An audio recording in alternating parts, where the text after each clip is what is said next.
uploaded that document to your Moodle shell. So let's go through a few of the problems real quick. Now, problem one, what would be the future value of $100 after 5 years? So what would be the future value? That means future value needs to be calculated. Future value is not known. We have to compute this, okay? This has to be computed using your financial calculator. And this $100 is the present value. So PV is equal to $100. And after 5 years, so that means N is equal to 5 years and a compound interest rate of 10%. So R is 10%. Okay, now what we need to put into our calculator is these values. So present value would be this number of periods, N is this one, and R, which is the interest rate, but in our calculator this is represented by I divided by Y button. So we will put that variable and then we click on the compute button to get the answer. So let's pull our calculator right here. I've cleaned that up, clear it, and then let's start it. Okay, so the first thing you would like to do is to, this calculator stores the data. So you would like to click on the second button and a second function button and then clear work. So that clears all the stored data. If you don't do this, sometimes you may get a wrong answer. Now, let's start putting in the values. So 100 goes for present value. So I type 100 and then I click on the PV button to calculate the future value. When that arrow button appears, that means this value has been recorded by the calculator. If not, that means you have typed it on the screen, but it has not been recorded yet. The next value we put is 5, which is the number of years, so 5, and then we click on the N button. We got that right. Okay, stored already. And 10% is the interest rate. Now, remember that when you give the interest rate value to the calculator, don't give the percentage, like don't write 10% or 0.1. That will give you the wrong answer. You simply type 10 and then click the I divided by Y button, which is the interest amount per year. So that would be the interest per year, and that is already in percentage. So 10%, it already records that. Don't give it as 0.1.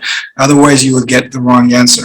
Now, all the variables have been given to the calculator. Now we click on the compute button on the top right corner, and then future value, because that is what we need to calculate. So future value is minus $161.05. Now the negative sign means that, because we gave this 100 as a positive value, which means this was a cash inflow at the beginning of the period. So if we borrowed that money now, then we will be paying the future value to the bank in the future. That will be then a negative number. But you can ignore that. You know what that means, and the answer is $161.05. All right. The next problem, you want to go to grad school 3 years from now.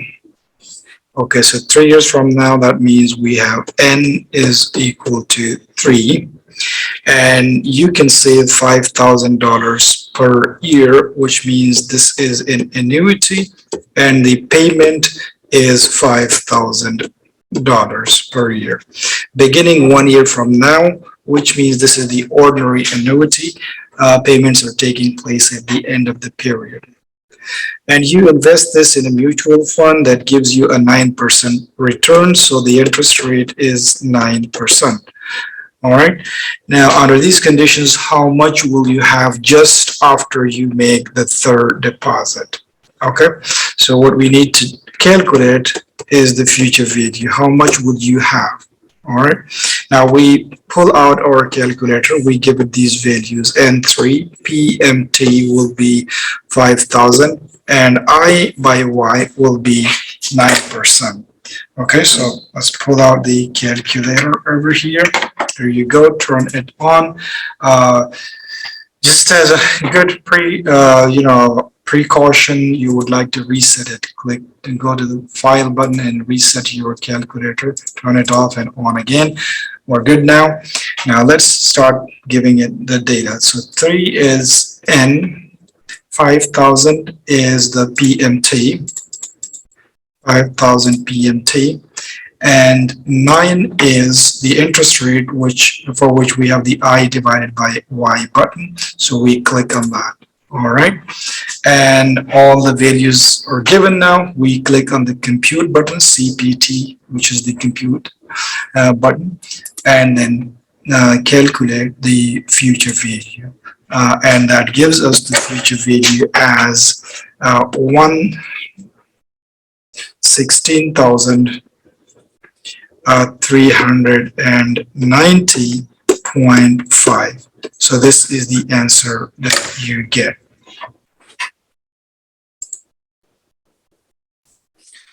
All right, now the next problem. We have a stream of cash flows, and these are, okay, an investment promises the following cash flow stream, $1,000 at time 0. So if you draw the timeline, it would appear something like this: time 0, 1, 2, and 3. So 1,000 at time 0 and 2,000 at the end of year 1. So that would be 2,000 over here. And 3,000 at the end of year 2, so we will have 3,000 here and 5,000 over here at the end of year 3. Okay, now the discount rate in this case is 5%. Because these are different cash flows, we cannot use the PMT or the usual annuity formula to do the calculations. We'll have to pull out our calculations, our calculator's cash flow register, and then use it. So let's do that. Now, here's my calculator. You again make sure you reset it. All right. And then we go to the cash flow register. The CF button is the cash flow register. We go there, okay, and start giving it the number. So CF0 is the cash flow at time 0, which in this case is 1,000. So we type in 1,000, and then remember the enter button doesn't appear, so we need to click the enter button to register it. Then we scroll down. Cash flow 1 is 2,000, so we type 2,000 and enter, down arrow, and now it is asking for frequency of cash flow 0. That means if this 2,000 probably is taking place for the next 2 or 3 years, then we simply put that frequency. Otherwise, we leave that frequency 1 because this 2,000 is taking place just one time. So we scroll down further and enter cash flow at time 2, which is 3,000. So we type in 3,000 and enter to register it. And similarly, scroll down, frequency is again 1, and then scroll down to the cash flow 3, and which in our case is 5,000. So we type in 5,000 and enter. All right, down arrow, just one frequency, and we are good to go. Now, the thing over here is that in this case, if you have these different cash flows, you can use this for NPV calculations, just in case you have to do. All right. And you can also do that simply for present value calculations. In this case, this is a positive stream of cash flow, so we can still use the NPV function to find the present value of this stream of cash flows. So what we do is to click on the NPV button. Now it is asking us for the interest rate. So we will give it the interest rate, which is 5% in our case over here. So I give it 5 and enter to register it. All right. So then again, down arrow, you have to remember these steps, otherwise you will get confused and you won't get the right answer. Still, the NPV is 0, but we have given it all the variables. So we just simply click on the compute button, and it gives us the answer of 9,945.04 Okay. Now, one thing you need to remember in this case, this is a 3 years stream of cash flow, but we didn't give the calculator that n equals to 3. And the reason for that is that when we give this stream of cash flows like 1 by 1 starting from time 0 until whatever time, the calculator, like, for time 0, it records that it's 1 period times 0, and then this is 1 and 2 and 3. So we don't need to give it the n in this case if we have to use this NPV formula. I hope that helps. All right, problem number 4. Ken Williams Ventures recently issued bonds that mature in 15 years. So 15 years is n. In our case over here, 15, they have a par value of $1,000. This par value, remember, is the value that you will get at the maturity of the bond, which means this is the future value because you will get it after 15 years. So future value is 1,000, and an annual coupon amount of 6%. So coupon rate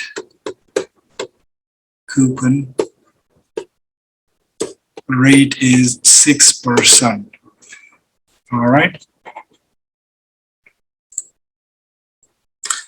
So we can calculate the coupon amount from this coupon rate. So what would be the coupon amount? And remember, this coupon amount is the annual payment that the bond makes to the bondholder, the company makes to the bondholder. So that is 6% of $1,000, which is equal to $60. Now this $60 is basically the PMT, okay, because that's the regular annual payment. If the current market interest rate is 8%, so R is equal to 8%, and remember, this is our required rate of return. This is the rate that we will use to discount the bond to calculate the present value. What should the what value or price the bond should sell for? So what would be the current price? In other words, they are asking for the present value. Again, you can see we have R, we have the PMT information, which is 60. We have future value, which is 1,000. And we have n is equal to 15. And just imagine if you have to buy this bond, then the present value would be negative, and these future cash flows would be positive. All right. Now let's put in the values in the calculator. Okay, so again, reset your calculator. Okay, and in your calculator you will have to use the second function and clear work, and also second function and reset, and then enter button. Okay, now let's start the values. 8% is R, so we simply type 8 and then I by Y. We're set over there. 60 is PMT, so we type 60 and then PMT, and you can see that it's already registered, so we don't need to press the enter button. And 1,000 is the future value. So 1,000, and we click the future value. So we will be receiving the 60 coupon payment and 1,000 in the future. That means that we have bought the bond. We're going to buy the bond. Now the next variable is n, which is 15. So we type 15 and then n. All the variables have now been given, so we compute the present value, compute button, and then PV, and we get the answer. PV is equal to $828.81. Our answer was negative. The reason was that we buy this bond and we will be receiving these cash flows in the future. Okay, next problem. This company's bonds currently sell at $1,275, which means this is the current price or the present value of the bond. We can record this as present value equals to $1,275. And they have a par value of 1,000, and this par value is the future value which you will get at the maturity of the bond. So that is 1,000. All right, we need to make one of these values negatives because if we buy the bond, we will be receiving. So this will be a negative cash flow, and then we'll be receiving the future cash inflows.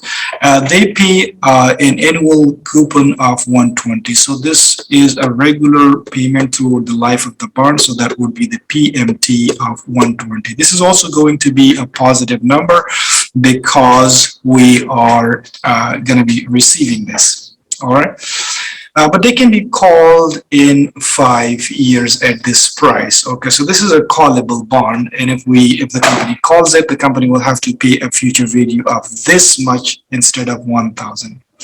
Now, what is the question? What is the yield to maturity? Now, even though they say it's a callable bond, but they are asking us to calculate the yield to maturity, like, you know, what would be the yield or the interest rate in case we hold this bond until maturity.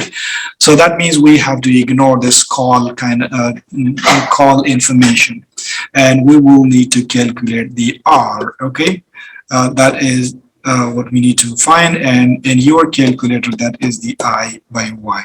Now let's see if we have all the information. We have the maturity of the bond, that is 20 years, so we also have N is equal to 20. Now we put in this information to our calculator, okay, and then we compute for the interest rate, which is I by Y in our calculator. All right, let's pull out the calculator. Start it. Remember to reset. Okay. And now 1,275, make it negative, and then present value. So click the PV button that is recorded. 1,000 is future value, so 1,000 is future value, and that's a positive number. 120 is the payment, so we click the payment. That's also a positive amount, all right? And 20 is N, okay? All the information is now recorded, and we need to compute for the interest rate. So we will click on the I by Y button. If we do that, we get an answer of 8.99%. So the interest rate is 8.99%. Okay, we're good there.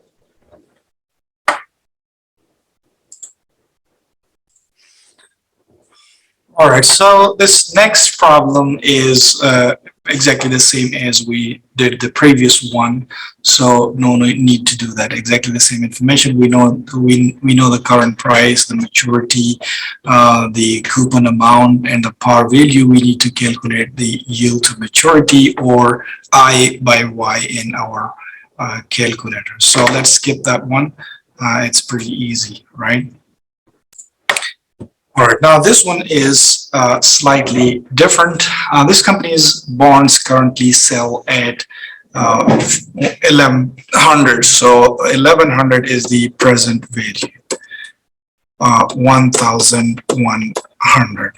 Okay, and have a par value of 1,000, which is the future value in case you hold this bond to maturity. That is 1,000. They pay $80 annual coupon, so that would be the PMT. The annual payment is $80. Okay, and have 15 years to maturity. So N, and let's write MAT. Number of years to maturity is 15. but they can be called in 5 years. So that means this is a callable bond, and number of years to call is equal to 5 years. Okay. But when they call it, it will not be called at 1,000 face value, but instead will be called at 1,080. So in that case, future value at the call would be 1,080. All right. And so what we need to calculate is what is the yield to call in this case. So what that means is that we ignore the maturity, like, we're not going to hold this because the company will call it in 5 years, and they will pay us $1,080. Okay. So what we do is we ignore this 15 years maturity. Okay, and we also ignore this 1,000 future value, because we will not get 1,000 future value, but we will get 1,080 future value. So we put this information, okay, and that will be the payment.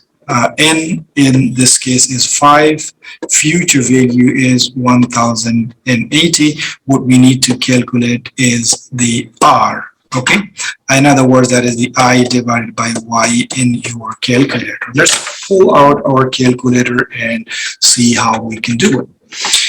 Now, all right, let's clear the reset the calculator. Okay, when you do that, you will have to do that with second function and reset, and then enter.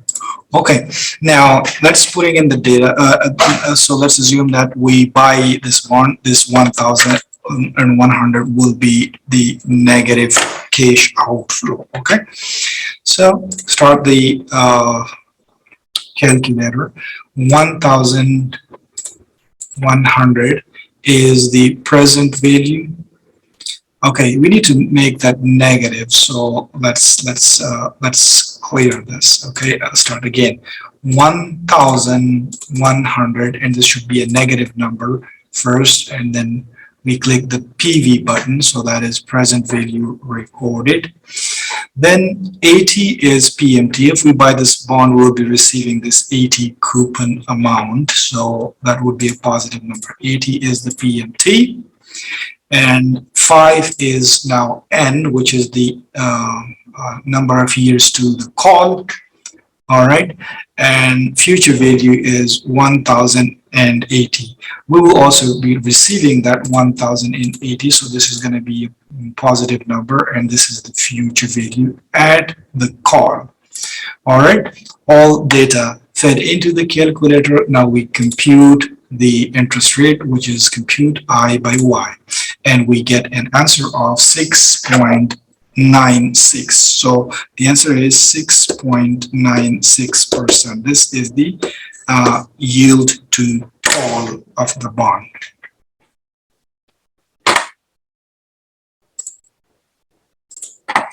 All right, now this is again the bond's price problem, but the thing is that it is a semi-annual coupon bond, which means that the coupon is paid semi-annually. All right, so now this company's bonds have 15 years to maturity, so N should be, if this is a semi-annual bond, number of periods would be equal to the number of years, and because each payment is twice a year, so that would be multiplied by 2, so that is equal to 30. N in this case is 30, because this is the semi-annual. Now the coupon rate is given. Coupon rate is 7%, but that 7% is the annual rate, remember. So the annual coupon, this is the annual coupon rate. What would be the 6 monthly, the semi-annual coupon rate? Semi-annual coupon rate would be equal to 7% divided by 2, which is equal to 3.5%. All right. What would be the coupon amount?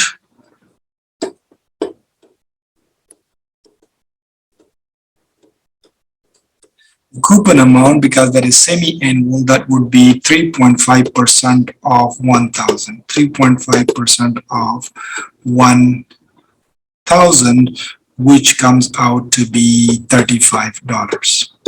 Okay, so this is basically the PMT, the payment. All right. And the going interest rate is 6%. So that is the market's required rate of interest, 6%. And we will be using this rate to discount the bond. We need to find the price of the bonds. In other words, we need to find the present value. Okay. So what information do we have right here? We have N is equal to 30.